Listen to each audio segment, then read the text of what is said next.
मुआशरे ने हमें ना कभी देखा, ना समझा, ना अपनाया। मेरी पहचान सिर्फ एक चेहरा, एक अदा, एक रंग नहीं, मेरा इंसान होना है। मेरी हर मुस्कान, हर अदा के पीछे कई जख्म छुपे हैं जो इस समाज ने दिए हैं, आप सब ने दिए हैं। ये रक्स जुनून का रक्स है, बगावत का रक्स है, आजादी का रक्स है। हर उस सोच से बगावत जो हमें कमतर समझती है, हर उस नजर से बगावत जो हया से खाली है, हर उस इंसान से बगावत जो इंसानियत से आरी है। यही हमारी पहचान है और यही हर इंसान की पहचान है। ये है एहसास-ए पहचान।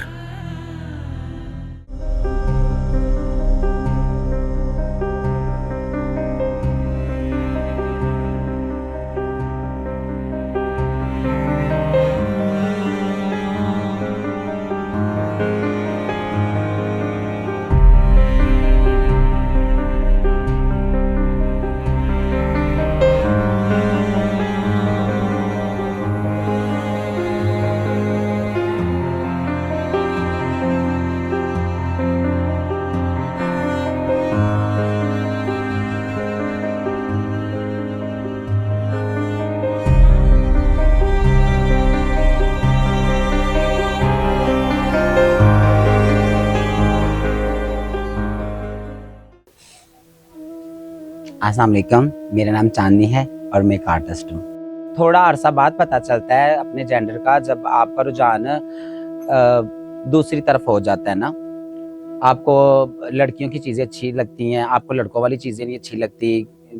टॉयज से शुरू करते हैं ना, आपको कोई भी घोड़ा या कोई भी आपको कार या इस तरह की कोई भी ट्रक चीज़ अच्छी नहीं लगती, आपको डॉल अच्छी लगती है। फिर आपका दिल करता है एक मेकअप के लिए, ठीक है। आप जब दूसरी लड़कियों को देखते हो तो आपका दिल करता है नहीं नहीं मैं भी लिपस्टिक लगाती हूँ, मैं भी चूड़ियाँ पहनती हूँ, मैं भी ऐसा करती हूँ, मैं भी वैसा करती हूँ। तो उस वक्त फील होता है कि चलो हम लोगों में थोड़ा सा ना डिफरेंस है। फिर उसके बाद जब हम लोग घूमते फिरते हैं, हमारी चाल ऐसी होती है। फिर जब लोग हमें तनकीद करते हैं ना कि नहीं नहीं खुसरा हिजड़ा ये वो है, तब गिल्टी फील होती है कि यार ये हमें इस तरह क्यों कह रहे हैं ना। I'm Maha Trishti and I'm the founder of Manush, जो कि एक ऐसी social enterprise है where we empower marginalized communities, specifically the Quadrisara community. घर वाले तो एक बच्चा समझ के आपको मना कर देते, नहीं नहीं ये आपकी चीज़ें नहीं है, आपके लिए ये वाली चीज़ें हैं, आपके लिए ये वाली नहीं वे नहीं है। तो बाकी अल्लाह का शुक्र, अपने जेंडर पे फ़ख्र है मुझे, तो इसमें कोई गलत चीज़ नहीं है। जो चीज़ अल्लाह पाक आपको बना देता है, जो चीज़ अल्लाह आपको गिफ्ट कर देता है, तो उस पर आपको फ़ख्र होना चाहिए। तो उस वक़्त पिछले सालों में तो यही होता था कि तनकीद की जाती थी रिलेटिव्स के, नेबर्स। तो घर वाले तो जो एक माँ बच्चे को पैदा करती है तो वो आपको कभी नहीं कहती कि इसको मैं घर से निकाल दूं या इस जेंडर बेस की वजह से निकाल दूं। ये एक ना जाहिलियत सी बात होती है कि जेंडर बेस की वजह से एक बच्चे को निकालना।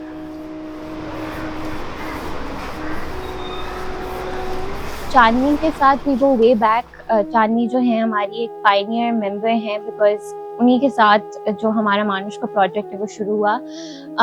We met both of them. Chandni को हम पिंडी में मिले थे एंड उस टाइम पे चांदनी के को पार्टनर होती थी सपना, and for the longest time सपना भी हमारे साथ थी, but she was murdered a few years ago, so that's very unfortunate. लड़कियां इतने गलत काम करती हैं, कभी माँ बाप ने उनको घर से नहीं निकाला। लड़के इतने गलत काम करते हैं, कभी माँ बाप से ने घर से नहीं निकाला। तो एक जेंडर बेस पे निकाल देना या तनकीद करना, ये चीज़ अच्छी नहीं है ना। तो चाहे मेरे घर वाले पढ़े लिखे इतने नहीं थे, मिडिल क्लास फैमिली से हूँ मैं, तो लेकिन उनमें ये चीज़ नहीं थी कि वो इस तरह करे। बस डांट देते थे ना, आपकी ये चीज़ें, आपकी ये वाली चीज़ें नहीं, आप इस तरह क्यों करते हो। तो बाद में बस घर में साउंड लगना या डांस करना, इस तरह की चीज़ें होती थी, तो कोई भी इतना इशू नहीं होता था। चांदनी के साथ it's been a very very long journey. I think Chandni has seen us through our thick and through our thin, all of the highs and lows of our social enterprise she's been a part of. गुरु के पास जब मैं गई थी तो उसके जो डेरा जिसको कहते हैं ना, उधर सबसे मैं छोटी थी, तो इतना काम नहीं मैं करती थी। ऐसे मैं क्यों झूठ बोलूं कि मैं बहुत काम मुझसे करवाते थे, इतना नहीं करती थी। तो शोज पे जाती थी तो वापस आ जाती थी।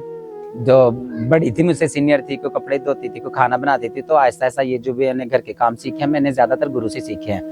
तो कह रही थी आटा ऐसे गूंदो, ऐसे खाना बनाओ, सब्जी ऐसे बनाओ, दाल ऐसे बनाओ।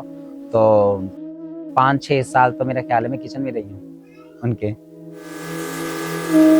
मेरा नाम तोती है, ठीक है। तो हम तो खुद माशाल्लाह 8 साल से काम कर रहे हैं फर्नीचर का, ठीक है। तो काफ़ी मुश्किल भी हुई है, बुरा वक्त भी आया, ठीक है ना। तो अभी अल्लाह का शुक्र है कि बहुत अच्छी ज़िंदगी गुजर रही है। Toti came into our lives when I was in university. So for some time I was in the UK और मैं वहाँ से मानुष सब मैनेज कर रही थी. So my mother was here and she also plays the biggest role in this enterprise because she's also I think जितनी भी कम्युनिटी है वो उनके साथ ज़्यादा रेजोनेट करते हैं in the sense that naturally my mom's older, तो वो मुझे बेटी की तरह ट्रीट करते हैं कि कई ऐसे मसले हैं जो मेरे साथ कभी डिस्कस नहीं करेंगे, लेकिन वो उनके साथ कर लेते। तो उनका जो एक बॉन्ड है that's completely different.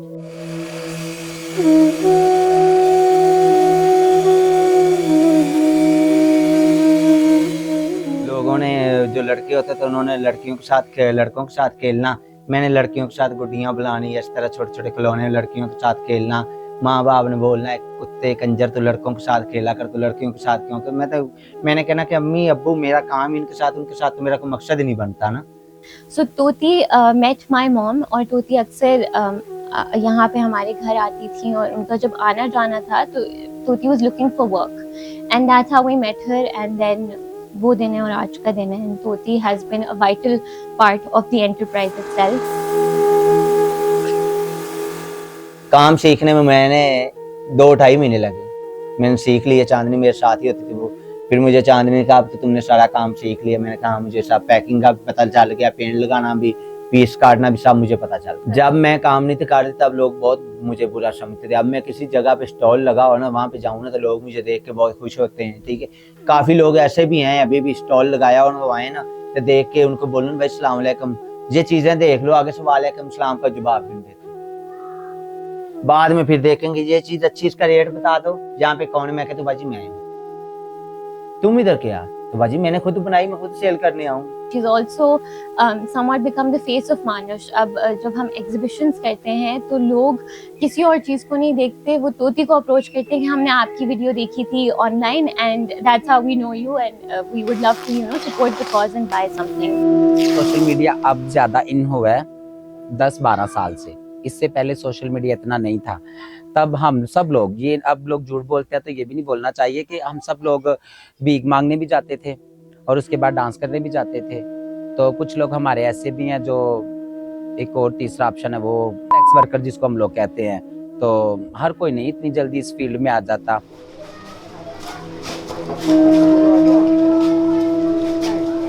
You come across so many of the Khwajasaras, आप सड़कों पे देखते हो, some are into begging, some are into other activities and not by choice but because ये एक generational चीज भी चल रही है। It's a vicious cycle that has continued for decades.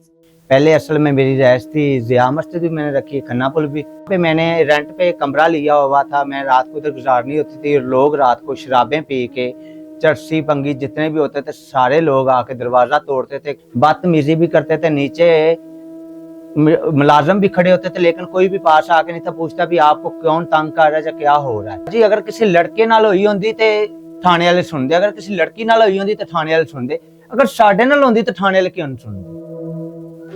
कि ਅਸੀਂ इंसान नहीं, साडे च इंसानियत नहीं, कि साडी इज्जत नहीं हैगी? साडी भी इज्जत है भाई, ਅਸੀਂ जो मर्जी करने, लेकिन इज्जत तो इज्जत ही है ना। So to sort of pull people out of this cycle is also very difficult. But I thought that maybe अगर हम इनको awareness दें या educational कुछ चीज़ करें तो maybe that could bring a change. But as time passed and as I was also proceeding with my education, I realized that most of the Quadriceras जो आप उनको streets पे देखते हो, they are all beyond the age of say 26, 27. They're in their early 30s, late 30s, early 40s इस तरह. So they're at a middle age, span of their life. मजहबी लिहाज से सोचा जाए ना तो काम तो इनमें से कोई भी नहीं अच्छा. ना भीख मांगना अच्छा है, ना डांस करना अच्छा है. पाकिस्तान में अब 15 साल से ऐसा हुआ है, 20 साल से कि लोग एजुकेशन भी कर रहे हैं, उसके बाद ब्यूटिशियन का भी कर रहे हैं, स्टिचिंग का भी कर रहे हैं, बतीके भी बनाई हुई हैं, ये सारी चीज़ें की हैं. क्योंकि ये हम लोगों को गवर्नमेंट ने सपोर्ट नहीं किया, ये हमें माशरे ने सपोर्ट किया है. पढ़े लिखे लड़के थे, पढ़ी लिखी लड़कियां थी, उन्होंने कहा नहीं नहीं इनके लिए राइट्स होने चाहिए, होने चाहिए. घर में इसीलिए छोड़ता ना कि लोग आसपास वाले मुझे ना खेलने देते थे, ना कि बाहर देखते थे तो बेइज्जती करते थे, बातें करते थे. फिर मैंने घर छोड़ दिया, फिर मैं गुरु के पास चली गई. वहाँ पे मैंने डेरा गुरु का, तो वहाँ पे काम करना और उसके साथ कहीं फंक्शन पे चले जाना, उसने मुझे पैसे देने में, मैंने अपना अच्छा अंजाम चलाना, कुछ घर भेज देने. मजबूरी से नहीं ये काम होता, सेक्स वर्कर ये शौक से होता है. क्योंकि देखो अगर फर्ज कर मैं भीख मांगने जाती हूँ तो मुझे कितनी मजबूरी है, मैं कितनी गर्मी में सर्दी में जलील हो रही हूँ, राय खुदा किसी से मांग रही हूँ, तो ये एक मेरी मजबूरी है ना. किसी की बात सुन रही हूँ, कोई कहता तुम जवान हो क्यों इस तरह कर रही हो, ये वो कर रही हो. अब हर एक को ये तो नहीं पता कि मेरे घर में क्या मसला चल रहा है, मेरी फैमिली बैकग्राउंड में क्या चल रहा है, मेरी सहेलियों का क्या मसला चल रहा है. हर एक की फैमिली कोई बीमार है, कोई परेशान है, ठीक है. तो जो डांस होता है ये भी शौक से होता है ना, ये शौक से होता है कि एक जुनून होता है. डांस तो हर एक को आता है. आजकल लड़के लड़कियां जरूरी नहीं ट्रांसजेंडर, कुछ ट्रांसजेंडर को नहीं भी डांस आता कि पाकिस्तान में राइट्स नहीं मिल रही. अभी जो शुरू हुए ना राइट्स, ये शायद पहले होते 30 साल पहले तो किसी की भी शायद जिंदगी तबाह ना होती. सब लोग खुशहाल होते, ख्वाजा सरा पढ़े लिखे होते, उनके पास डिग्री होती, कोई एडवोकेट होता, कोई पुलिस में होता, कोई जज होता, कोई डॉक्टर होता, कोई इंजीनियर होता, जैसे अब लोग बन रहे हैं. 30-40 साल पहले होता तो अभी तक मेरे ख्याल से आपको कोई भी ट्रांसजेंडर ना सेक्स वर्कर नजर आता, ना भीख मांगता नजर आता, ना डांस करता नजर आता. हम तो मेहनती है, काम कर रहे हैं, लेकिन ना हमें गवर्नमेंट दे रही, तो ना हमारी को जो ट्रांसजेंडर वो दे रहे हैं. जितने जितने अमीर भी हैं उनके पास सब कुछ, हमें कुछ भी नहीं दे रहे. हम भीख तो नहीं मांगते, मेहनती कर रहे हैं ना. लेकिन हमें दे देखे, हम तो अपने किराए पे रह के अपनी जिंदगी गुजार रहे हैं. हमें तो कोई नहीं कह रहा कि चलो पंखा ले जाओ, एसी ले लो, जब बिस्तरा नहीं तो वो ले लो, जब सर्दियों के कपड़े से गर्मी में, कोई भी हमें कुछ नहीं दे रहा. सीसीडी आई है, सीसीडी वाले कह रहे हैं जी मंशियात वालों को पकड़ते हैं, रेपिस्ट को पकड़ते हैं. तो भाई ये जो बुरा काम करते हैं, ये जो लोगों को लूट रहे हैं, जो फंड इकट्ठा कर रहे हैं, इनको कोई नहीं पूछती सीसीडी. इनके लिए सीसीडी क्यों नहीं है? इनके लिए भी होनी चाहिए ना. पूछना चाहिए उस ट्रांसजेंडर को कि भाई तू तो इतना पढ़ा लिखा भी नहीं, तेरी डिग्री किधर, डिप्लोमा किधर है तेरा, तू जो इतना बड़ा एनजीओ खोल के बैठा है, तेरा इतना बड़ा घर है, तेरी इतनी गाड़ियां हैं, तो ट्रांसजेंडर तेरे ही रोड पे इस्लामाबाद में इतने भीख मांग रहे हैं, इनको भीख क्यों नहीं छुड़वाई जा रही? इनको भी कुछ काम दो ना. Education is only going to take you so far. जब तक आपके पास कोई monetary benefit नहीं होगा, it's not going to improve their lives. And अभी उन्होंने जब इतनी अपनी जिंदगी गुजार ली पढ़ाई के बगैर, उनका तो फोकस ये है ना कि सर पे छत होनी चाहिए, घर में खाना होना चाहिए, ये बेसिक नेसेसिटीज हैं जो पूरी होनी चाहिए. तो education is not going to play a role in that at this point in time. So then we finally, हमने काफी प्रोटोटाइप्स, काफी डिफरेंट बिजनेस प्लान्स बनाए कि इस चीज को कैसे आगे लेके जाया जाए. And eventually we landed on skills, कि स्किल बेस्ड कोई भी चीज हो तो we are not training them to participate in Manush. We are training them to lead in Manush, so that tomorrow if they don't want to be a part of this enterprise, they can create an enterprise of their own. So the focus is to give them those tools.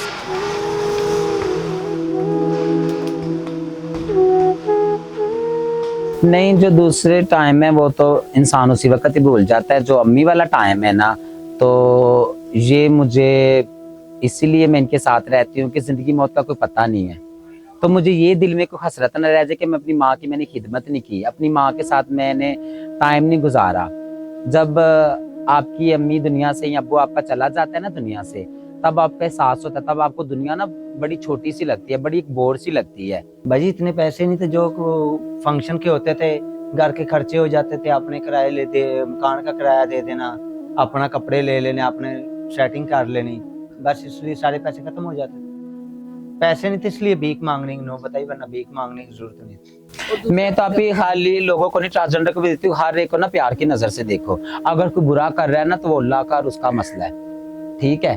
किसी को भी इस चीज के लिए आप ना छोड़ेंगे, इस चीज के लिए नफरत ना करो, फलाना ये काम कर रहा है, गलत कर रहा है तो उसको नहीं बुलाना। क्यों भाई, हर एक इज्जत करो, इज्जत तो जरूरी है ना, सबसे ज्यादा जरूरी इज्जत है, सबकी इज्जत करो। I think so far I've been working on this project for good about 7-8 years now, and despite all of the hard work, I've only been able to improve the lifestyle of maybe 15-16 Khajasaras, which for the number of years that you've put in, I think it's nothing. But ये है कि once you build that level of trust and once they come in, तो वो जैसे मैं कहने लगी थी in the initial days, I remember जब ये लोग workshops में आते थे तो some of them were also very unsure of themselves कि पता नहीं क्या होगा, but when within weeks they were holding something that they had made themselves, तो it gave them that confidence कि हाँ, you know, I can also do something, everything is possible, nothing is impossible. हम अभी furniture का काम इतना अच्छा कर रहे हैं, आप लोग देखेंगे, आप लोगों को पता लगेगा। हम पेंटिंग भी करते हैं और पीस काटते भी हैं, सब कुछ मुकम्मल तैयार करते हैं, शो के सेफ अलमारी सब कुछ हम बनाते हैं। जरूरी नहीं कि कोई ट्रांसजेंडर पढ़ा लिखा है तो उसको आप फ्री जॉब मिल सकती है। अब मेरी जो शागिर्दा होती है वो पढ़ी लिखी नहीं है, वो कुकिंग इतनी अच्छी करती है, उसको कुकिंग के लिए किसी रेस्टोरेंट में जगह मिल जाए, वो घर की सफाइयाँ कपड़े इतने अच्छे करती है, उसको उस तरह की भी तो जॉब मिल सकती है ना। लेकिन हम लोगों ने उसको रखा है, वो कर रही है अपना काम लीगल तरीके से, अच्छे तरीके से, अपने घर वालों को पैसे भी भेज रही है, खुद भी अपना खा पी रही है। लेकिन अगर को ना ट्रांसजेंडर, ये झूठ है। हम अपना काम भी जानते हैं, अगर कुकिंग के लिए चाहे वो भी हम कर सकते हैं, ठीक है, घर के काम कोई भी हो तो हम कर सकते हैं। हमें भी कोई नौकरी वगैरह कोई काम वगैरह मिल जाए तो हम करना चाहते हैं। ये आप मत सोचे कि जो ट्रांसजेंडर इनको कोई काम नहीं आता, सबसे अच्छे खाने सबसे अच्छे हम लोग खाना बना सकते हैं। इतने अच्छे तो खाने उनकी बेगम बनाती होगी जो उनको इतने खर्चे देते हैं, तो हमें भी कोई काम देना चाहिए आप लोगों को। कि ट्रांसजेंडर ने ये कर दिया, ट्रांसजेंडर ने वो कर दिया, ट्रांसजेंडर ने ये कर दिया, ट्रांसजेंडर ने वो कर दिया। ट्रांसजेंडर की मर्जी है, वो जो मर्जी करे। अगर तुम इज्जतदार हो तो अपने ब्रांड भी उनको रख लो, को मॉडल बना लो, को जितने भी तुम्हारे ब्रांड हैं तुम उधर ऐसा करो, सब लड़के लड़कियों को निकालो, ट्रांसजेंडरों को रख लो, इतने देर पढ़े लिखे भी हैं ना, तो उनको रख लो, इनको इज्जत दे दो। इज्जत नहीं दे सकती तो बेइज्जती करने का क्या मकसद? तो इन पे तनकीद करें ना, ये टिकटॉकरों पे, ये जो वर्गैटी करते हैं, इन पे करें ना, जो अपने जिस्म के प्राइवेट पार्ट्स दिखा रहे हैं। छोटे छोटे बच्चे देख रहे होते हैं, घर की शरीफ औरतें देख रही होती है, वो तो एंटरटेनमेंट के लिए देखते हैं, उनको नहीं पता क्या कि ये भी बगैरती आ रही है। जिंदगी के बारे बच्चे यही खराब है, साढ़े को अच्छा घर होना चाहिए, ठीक है, गड्डी कार होनी चाहिए, खान पीन अच्छा होना चाहिए, सुकून होना चाहिए, लालत नहीं होनी चाहिए, ठीक है ना। बंदा जिवें खुशहाल जिंदगी गुजारदा, सारियां सहूलतां होनियां चाहिए, साढ़े को तो भी नहीं है। A lot of people are being supported, so हमारे लिए it's not just furniture, it's not just art, it's the crux or the foundation of how so many households are running. So many families are being fed by it and so many families are being helped and represented. हमें नहीं लगता था कि ये चीज़ कहीं जाएगी, लेकिन अगर आप मोटिवेटेड हो और आप में वो डिटर्मिनेशन है that you want to bring some change, आपने किसी का लाइफस्टाइल इम्प्रूव करना है, तो वेदर आप किसी छोटी सी चीज से शुरू करो या सिर्फ एक इंसान को ही आप अपनी रिस्पॉन्सिबिलिटी बना लो, आई थिंक आप एनीथिंग इज पॉसिबल।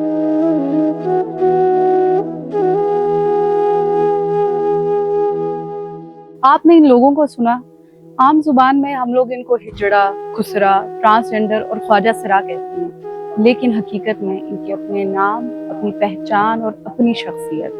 मुआशरा अक्सर इन पर जिंदगी तंग कर देता है, मजबूरन इन्हें अपना घर छोड़ना पड़ता है, ये नाचने गाने और इवन भीख मांगने पर मजबूर हो जाते हैं।